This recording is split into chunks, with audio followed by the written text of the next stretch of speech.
For joining us this hour. The invasion of Iraq started on March 20th, 2003. March 20th. On March 23rd, 2003, so still during the very first few days of the initial invasion period.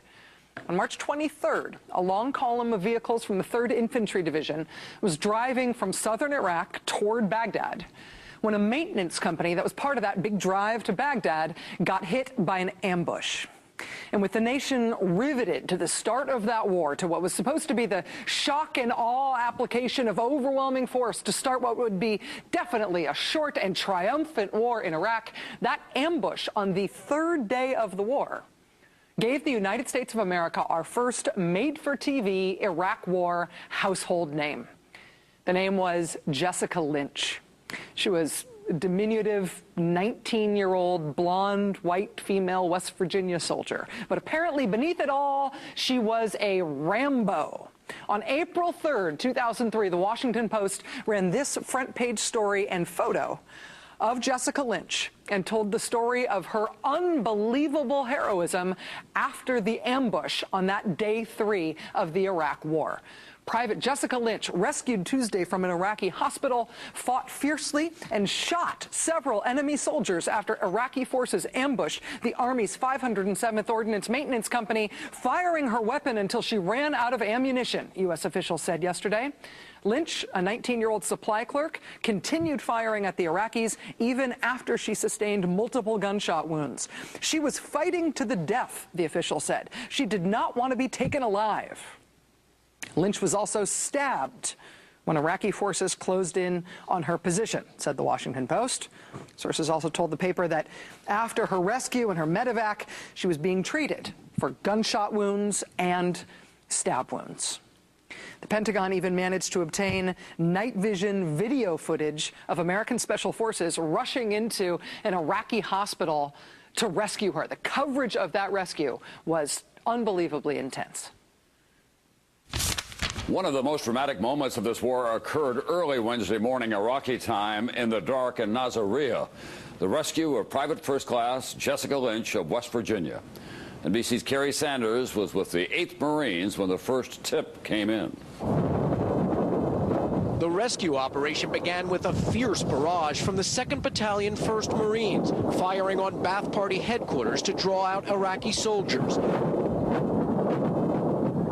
That diversion providing cover so Special Operations Forces could drop into Saddam Hospital. Just hours before, a handwritten note had been smuggled out of the hospital and handed to a Marine with the words, "She's alive." The note gave the hospital room number where Jessica Lynch was being held.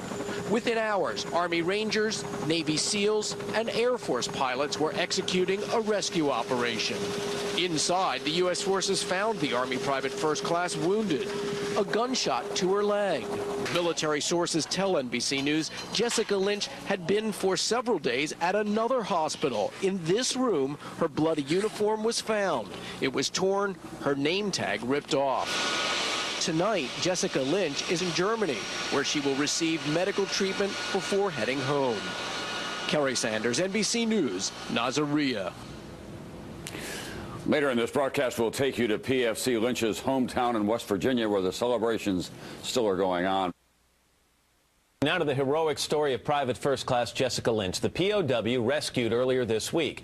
According to a report in the Washington Post, Jessica fought fiercely before she was captured. Even after she was shot in an ambush and some of her comrades died around her, she kept firing until she ran out of ammunition. One official describes her as fighting to the death. NBC's Dawn Fratangelo is at the Landstuhl Regional Medical Center in Germany, where Private Lynch is being treated. Dawn, good morning to you. Matt, good morning. Private Lynch is certainly the most celebrated patient here at Landstuhl Medical Center. Lynch and 14 other members of the 507th Ordnance Maintenance Company disappeared after being ambushed near Nasiriyah. Military officials say she fought, even while hurt, until she ran out of ammunition. It was the first rescue of an American prisoner of war since World War II. And she was a hero. I mean, there was even talk of giving Jessica Lynch the Medal of Honor. Members of Congress from her home state of West Virginia put her up for the Medal of Honor, for the military's highest honor, because of her heroism as a POW. She was a megawatt hero. She was brought home safe. Her rescue was all captured on film. It just could not have been scripted better by Hollywood for what they wanted day 3 of the Iraq War to end up like. But it turns out it may not have been scripted by Hollywood, but it was, in fact, scripted. The ambush did happen. Private First Class Jessica Lynch was injured. She did spend 9 days in an Iraqi hospital, and she was rescued by American Special Forces. But the backstory of her heroics, emptying her weapon, fighting to the death, fighting through gunshot wounds and stab wounds, all of that was made up, as she herself said insistently from the very beginning. When I remember those difficult days, I remember the fear. I remember the strength. I remember that hand of that fellow American soldier reassuring me that I was going to be okay. At the same time, tales of great heroism were being told. At my parents' home in Wirt County, West Virginia, it was understaged by media, all repeating the story of the little girl Rambo from the hills of West Virginia who went down fighting. It was not true. I have repeatedly said when asked that if the stories about me helped inspire our troops and rally a nation, then perhaps there was some good. However, I'm still confused as to why they chose to lie and tried to make me a legend.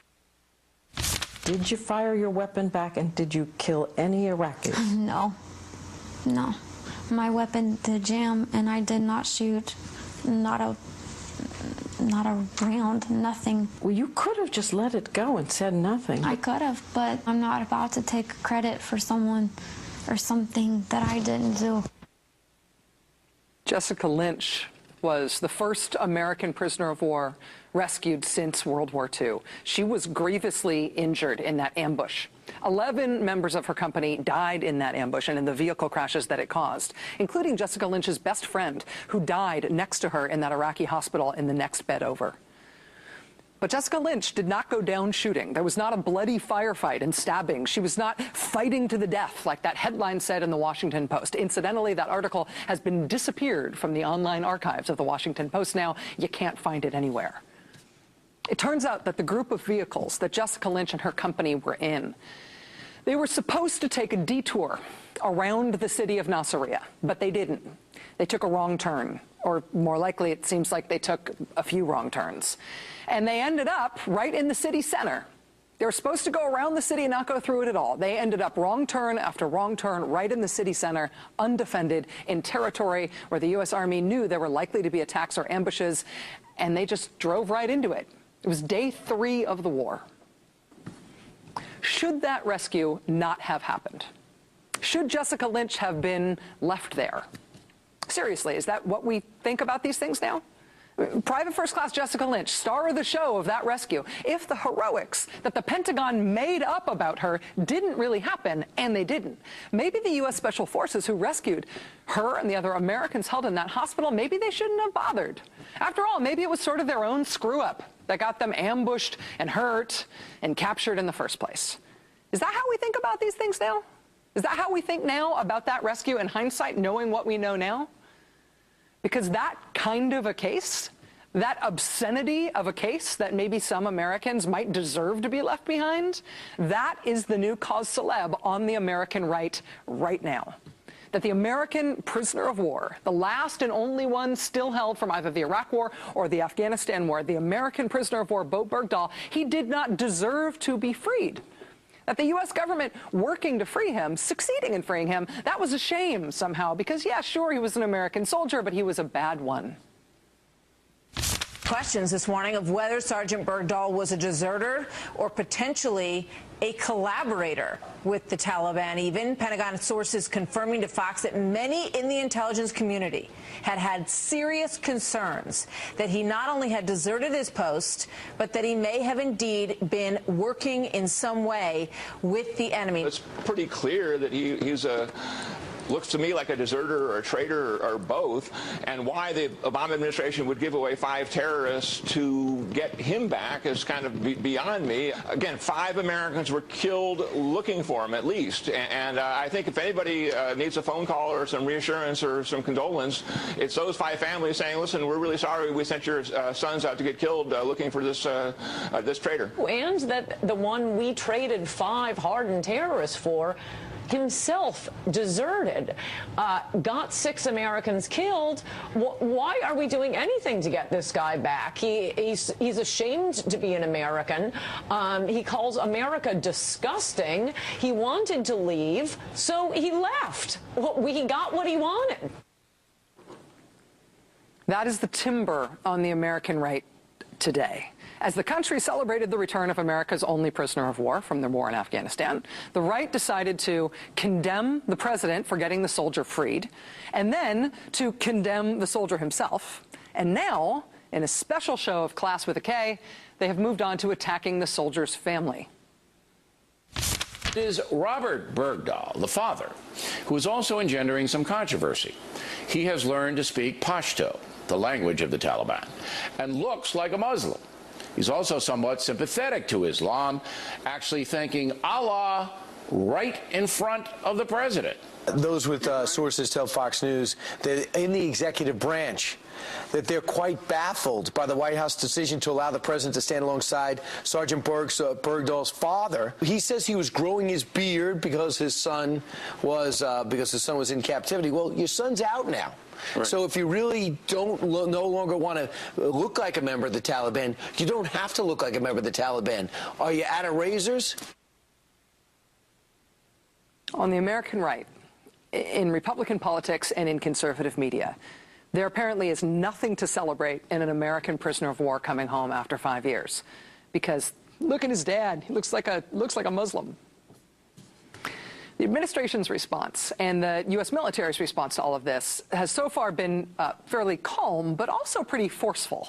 The chairman of the Joint Chiefs of Staff last night issued a statement saying, quote, the questions about this particular soldier's conduct are separate from our effort, to recover any U.S. service member in enemy captivity. And he wrote the word any in all caps. President Obama also spoke to the issue today as well on the first leg of his European trip in Poland. The United States has always had a pretty sacred rule, and that is we don't leave our men or women in uniform behind. And that dates back to the earliest days of our revolution. With respect to the circumstances of Sergeant Bergdahl's capture by the Taliban, we obviously have not been interrogating Sergeant Bergdahl. He is recovering from 5 years of captivity with the Taliban. But let me just make a very simple point here, and that is, regardless of the circumstances, whatever those circumstances may turn out to be, we still get an American soldier back if he's held in captivity. Period. Full stop. We don't condition that. And that's what every mom and dad who sees a son or daughter sent over into war theaters should expect from not just their commander-in-chief, but the United States of America. Should we try to get soldiers home when they are held prisoner? Or should we subject those prisoners and their worthiness for rescue to some sort of test about how they got captured and whether they were negligent or they left their post or they were incompetent somehow, or maybe they made a dumb wrong turn, or maybe they went down fighting, but maybe their dad has too long a beard? Do we leave no soldier behind in captivity? Is that an American value and an American military principle? Or do we leave some of them behind because some of them, frankly, aren't worth it, according to the Fox News Channel? Yesterday and today, a political strategist who worked for the George W. Bush administration as a staffer and who for a time was Mitt Romney's foreign policy spokesman during his presidential campaign, that political operative has been organizing media strategy for a couple of days now to try to stoke criticism of this soldier who has just spent 5 years in enemy hands and is now on his way home. It's an organized effort now to try to organize opposition and condemnation of this man who's getting out after 5 years of captivity. Before this happened, you could not invent a hypothetical scenario in which this is the way it would play out. Before this happened, you would have laughed out of the room a would-be screenwriter who tried to sell you a plot about the freeing of an American prisoner of war being treated as bad news in the United States of America. But incredibly, that really is where we are now.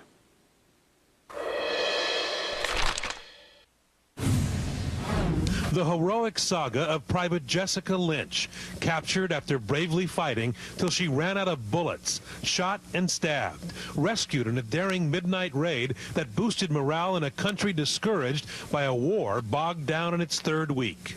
She's been retrieved, and some brave souls put their lives on the line to make this happen. But NBC News found the story of Private Lynch was not all it was built up to be. The ambush. The Washington Post initially quoted an unnamed single source, identified only as a U.S. official, claiming Lynch fought fiercely, firing her weapon until she ran out of ammunition, and then was shot and stabbed. No one from the Pentagon ever said on the record that Jessica had fired her weapon or had been shot. But a steady stream of leaks built a dramatic and false impression. An erroneous report often repeated. According to a report in the Washington Post, Jessica fought fiercely before she was captured. She's reported to have suffered both gunshot wounds and broken bones during her ordeal. But doctors say Private Lynch suffered a head injury and broken bones in both legs and her back when her supply truck flipped. She was unconscious when Iraqi soldiers and the Fedayeen brought her to the hospital. She was in a bad medical condition. In medicine, we call it a shock. Dr. Anar Adi says it was clear in the emergency room Jessica had neither bullet nor stab wounds. With respect to the circumstances of Sergeant Bergdahl's capture by the Taliban, we obviously have not been interrogating Sergeant Bergdahl. He is recovering from 5 years of captivity with the Taliban. He's having to undergo a whole battery of tests, and he is going to have to undergo a significant transition back into life. He has not even met with his family yet, which indicates, I think, the degree to which we take this transition process seriously, something that we learned from the Vietnam era. But let me just make a very simple point here, and that is, regardless of the circumstances, whatever those circumstances may turn out to be, we still get an American soldier back if he's held in captivity. Period. Full stop. We don't condition that. Private Jessica Lynch was the first American POW rescued after World War II. And the initial story that the Pentagon told about Jessica Lynch, about her actions surrounding how she ended up in captivity, it turned out to be a made-for-TV superhero story that Jessica Lynch herself was the loudest in pointing out that it wasn't true. None of that ever tempered the happiness that greeted the return home of Private First Class Jessica Lynch and the gratefulness that she was rescued and that she made it. This week, there has been a remarkable turn of political events in this country surrounding the return home of an American prisoner of war from the war in Afghanistan. It is now a deafening chorus on the right that bringing that American prisoner of war home was some sort of mistake, that the president should not have made the deal that he made to bring the soldier home, and that the soldier himself, under the circumstances under which he was captured, mean that the president and the country basically should have left him behind. Would have been better if he'd never been rescued. I thought, honestly, from a personal perspective, I thought there might be like one ugly hour of this kind of thing in the comment sections of the lesser blogs of the world when this story first broke. But this has now turned into a full-on 3-day uproar on the right that appears to be an official Republican action on this subject. This appears to be their new political cause celeb. It is an issue for them that is growing larger as we speak. I am flummoxed by this.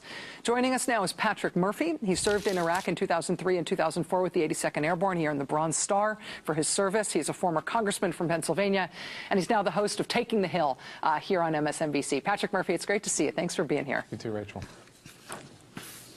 Patrick, let me ask you what you make of the criticism on the right, not just of Bo Bergdahl and the circumstances under which he was captured, but the criticism of President Obama for arranging his rescue. It's pretty disheartening, Rachel, because they're purposely conflating two issues. The one issue of bringing home a missing soldier back to America is clear. We have one standard in the military. No one is left behind. No one. And to have them criticize the commander-in-chief for following the military standard, which is very clear. Now, they're conflating the fact this sergeant may have been a deserter. I'll give you that. Let's get him healed up. Let's investigate it. And if that's the case, let's court-martial him. But the fact is this. Let's court-martial him here in America where he belongs. We don't outsource our justice to the Taliban. Did the president fulfill his obligations in terms of the way he handled the prisoner exchange? One of the remarks the president made today when he discussed this matter is he said this is part of what happens when wars end, and he cited a number of previous presidents going all the way back to Lincoln in terms of the way that other prisoners have arranged prisoner exchanges, particularly at the end of long conflicts. Is the way the president approached this in keeping with that history as well? It's keeping with the finest military tradition of our commander-in-chief, Rachel, because, you know, the Republicans' disingenuous criticism that's saying that Barack Obama is negotiating with terrorists, let's be very, very clear. He was negotiating and talking to our allies in the country of Qatar and the Qataris. Secondly, they want to have selective amnesia when the fact is the Bush administration literally not just negotiated, but paid the sons of Iraq in the Anbar province, ones who were responsible for killing American soldiers, so we could get a stranglehold and force out al-Qaeda in Iraq. So that is what's so infuriating here. Let's bring this American GI home. Let's heal him up, and let's, if he deserted, if that's what the facts are, and there's testimony from his squad leader that it's the case, let's court-martial him and bring him to justice. But to say that the commander-in-chief did the wrong thing and to attack him this way is clearly conflating the issues like they like to do, like they did, by the way, as you know, and you pointed out, with Jessica Lynch. Jessica Lynch, great soldier, not a Rambo. She never lied. She had the moral courage and fortitude, though, Rachel, to come forward and let people know that they are lying about her record. And I give her credit for that.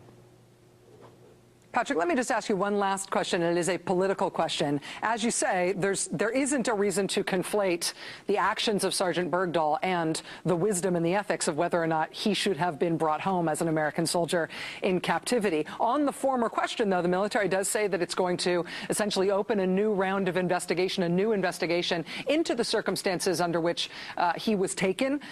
Is that the sort of thing at this point which is now necessarily going to be infected with the sort of politics that have attended this decision to free him from Afghanistan? Or do you have any concerns that that actually can be fairly adjudicated given the way this has turned into a huge firestorm on the right now?